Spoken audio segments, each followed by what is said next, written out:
भारत देश संतों की भूमि कहा जाता है।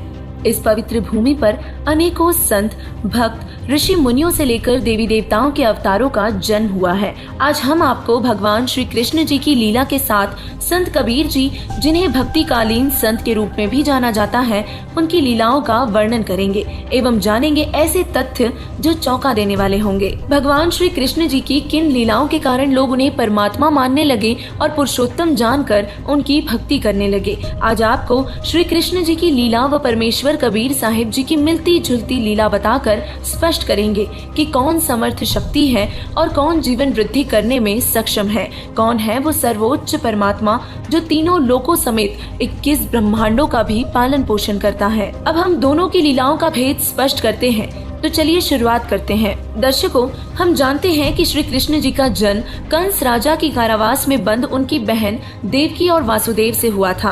रातों रात वासुदेव श्री कृष्ण को यशोदा के पास छोड़कर आ गए थे, क्योंकि कंस को यह भविष्यवाणी हुई थी कि उसकी मृत्यु का कारण बनने वाला अब पैदा होगा, और इसीलिए उसने अनगिनत नवजात शिशुओं की हत्या की। तो वहीं पूर्ण ब्रह्म कबीर साहिब जी जब पृथ्वी पर आए तो वे जननी से जन्म लेकर नहीं, बल्कि सह शरीर कमल के पुष्प पर लहर तारा में अवतरित हुए। ऋग्वेद मंडल नंबर 10 सूक्त 4 मंत्र 3 के अनुसार पूर्ण परमेश्वर का जन्म जननी से नहीं होता। ये भी सर्व प्रसिद्ध है कि श्री कृष्ण जी गायों का दूध पीते थे और माखन खाते हुए बड़े हुए, जिस कारण उन्हें लोग प्रेम से माखन चोर बुलाने लगे थे। जबकि पूर्ण ब्रह्म कबीर साहिब जी को जब नीरू नीमा अपने घर ले गए तो उनकी परवरिश कुंवारी गाय के दूध से हुई। ऋग्वेद मंडल नंबर 9 सूक्त 1 मंत्र 9 के अनुसार परमेश्वर की परवरिश कुंवारी गाय से होती है। दर्शकों, राजा मोरध्वज की कथा से हिंदू समाज बखूबी परिचित है, परंतु हिंदू समाज जानता है कि किस प्रकार भगवान श्री कृष्ण जी ने अर्जुन के एकमात्र भक्त होने के अभिमान को तोड़ने के लिए एक ऋषि के रूप में मोरध्वज के घर गए। वो अपने शेर के भोजन के लिए राजा और रानी के हाथों से ही पुत्र ताम्रध्वज का सिर कटवा दिया और फिर ताम्रध्वज की एवं मोरध्वज की भक्ति से प्रसन्न होकर उसे जीवित कर इस लीला से अर्जुन का भ्रम भी मिटा दिया कि केवल वही सर्वोत्तम भक्त है। अब एक और लीला के बारे में आपको बताते हैं जो परमेश्वर कबीर साहिब जी ने भी की थी, जिसके विषय में बहुत ही कम लोग जानते हैं। ये कथा है सेऊ व सम्मन की। जी हाँ, सम्मन नाम का एक चूड़ी बेचने वाला मनिहार जो अपनी पत्नी नेकी एवं पुत्र सेऊ के साथ रहता था। वह इतना निर्धन था कि कई बार वे सपरिवार भूखे ही सो जाया करते थे, किंतु वे अपने पूज्य गुरुदेव कबीर साहिब जी के परम भक्त थे। एक दिन कबीर साहिब जी अपने 2 भक्तों के साथ सम्मन के घर पर पधारे और कबीर साहिब जी कमाल का सेवा को लेकर अभिमान तोड़ना चाहते थे। गुरुजी को आया देख सम्मन का परिवार बड़ा प्रसन्न हुआ। गुरुजी व भक्तों के लिए उन्होंने बैठने की व्यवस्था की एवं भोजन का आग्रह किया। कबीर साहिब जी के हाँ कहने पर वे भोजन की तैयारी करते इसके पहले ही पता चला कि घर में आटा ही नहीं है। नेकी आस पड़ोस में उधार लेने गई, किंतु उसे नहीं मिला। क्योंकि वे भक्त थे, इसलिए ये जानते थे कि संतों के भूखे जाने से नगरी उजड़ जाती है।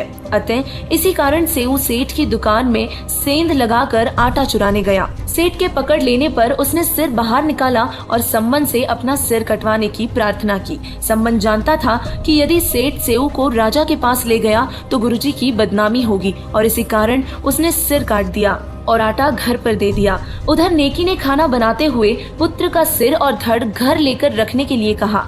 सम्मन ने अपने मृत पुत्र का सिर और धड़ लाकर ताक यानी कि अलमारी पर रख दिया। इधर भोजन तैयार होने पर 5 बर्तनों में भोजन परोसा गया। कबीर साहिब जी ने 6 बर्तनों में लगाने के लिए कहा। कोई चारा न देखकर नेकी ने 6 बर्तनों में भोजन परोसा। कबीर साहिब जी ने सेऊ को भोजन करने के लिए आवाज लगाई और सेऊ भीतर से दौड़ता हुआ आ गया, जिसकी गर्दन पर कटने का निशान भी नहीं था।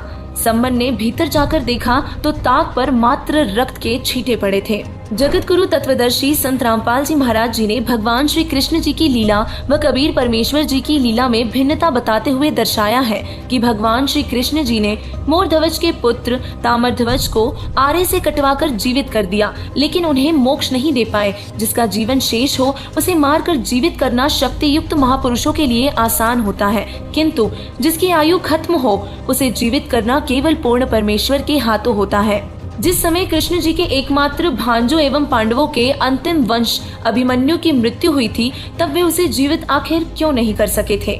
वहीं दूसरी तरफ परमेश्वर कबीर जी ने सेव को जीवित किया, मृत्यु लड़के कमाल को जीवित किया, कमाली नाम की मृत्यु लड़की को जीवित किया। स्वामी रामानंद जी का सिर सिकंदर लोधी द्वारा काट देने पर भी उन्हें जीवन दान दिया। कृष्ण जी त्रिलोकीनाथ भगवान विष्णु का अवतार थे, जिन्हें राम अवतार में बाली को धोखे से मारा था और उसी बाली वाली आत्मा ने कृष्ण से कर्म का बदला लेने के लिए शिकारी के रूप में तीर मारा और अपने ही कर्मों की सजा के फलस्वरूप कृष्ण जी की मृत्यु हुई। तो वही पूर्ण ब्रह्म कबीर साहिब जी, जो सभी ब्रह्मांडों के रचनहार एवं पालनहार हैं, वे सभी पंडितों, ज्योतिषियों और अनेकों शिष्य हिंदू एवं मुस्लिम समाज के साथ साथ राजा वीर सिंह बघेल और बिजली खान पठान के सामने सहशरीर अपने निजी निवास स्थान सतलोक चले गए और एक भयंकर युद्ध को भी टाल गए, क्योंकि दोनों धर्म के लोग कबीर साहिब जी का अंतिम संस्कार अपने तरीके से करना चाहते थे। तब कबीर साहिब जी ने सभी को युद्ध न करने की चेतावनी दी एवं जो कुछ मिले उसे आधा आधा बांटने के सख्त आदेश दिए और इसी तरह एक बड़ा गृह युद्ध टला। अपने कर्म स्वरूप मृत्यु को श्री कृष्ण जी नहीं टाल पाए। दुर्वासा ऋषि के श्राप से मर रहे 56 करोड़ यादवों को कृष्ण नहीं बचा पाए थे तथा मृत्यु से पूर्व पांडवों को पाप के कारण हिमालय जाकर तप करने और शरीर गलाने के लिए कहा। तो वहीं पूर्ण परमेश्वर कबीर साहिब जी ने अनेकों कर्म बंधन एवं पाप नष्ट किए हैं, लोगों को रोग मुक्त किया, जिनमें सिकंदर लोधी, जिसे जलन का भयंकर रोग था, शामिल है। कबीर साहिब जी ने सद्भक्ति दी एवं अनेकों जीवों को पार किया।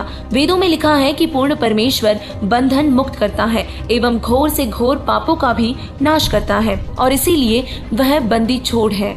उन्हीं परमेश्वर कबीर साहिब जी की सद्भक्ति करने से ही साधक पूर्ण मोक्ष प्राप्त कर सकता है और वर्तमान में केवल जगत गुरु तत्वदर्शी संत रामपाल जी महाराज जी ही वो सद्भक्ति दे रहे हैं, जिससे साधक जन्म और मृत्यु के रोग से छुटकारा पा सकता है और अमरधाम सतलोक में स्थायी निवास प्राप्त कर सकता है।